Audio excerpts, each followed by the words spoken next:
Hello दोस्तों, आप सबको मेरा नमस्कार। आप सब कैसे हैं? उम्मीद करती हूँ कि आप सब अच्छे होंगे। आज मैं जीजा जी के लिए बेहतरीन गाली गाने जा रही हूँ। आप लोग को अच्छा लगे तो लाइक सब्सक्राइब कीजिएगा और बेल आइकन को दबा दीजिएगा ताकि जितना भी मेरा नोटिफिकेशन है सब आप लोग के पास पहले पहुँचे। और प्लीज़ लाइक सब्सक्राइब कीजिएगा। आप लोग देख लेते हैं लेकिन लाइक और सब्सक्राइब नहीं करते हैं। प्लीज़ आप लोग से रिक्वेस्ट है कि कीजिए लाइक सब्सक्राइब और मेरा गाना सुनिए।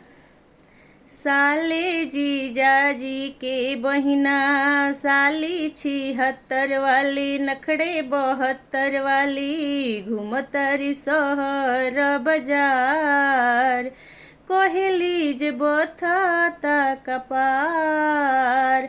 हाजीपुर के केला खाली मुजफ्फरपुर के लीची खाली। हाजीपुर के केला खाली मुजफ्फरपुर के लीची खाली। कोलेली हमरा भैया से प्यार कहली जे बथता कपार। साले जीजा के बहिना साली 76 वाली नखड़े 72 वाली घूमतारी शहर बाजार कहली जे बथता कपार।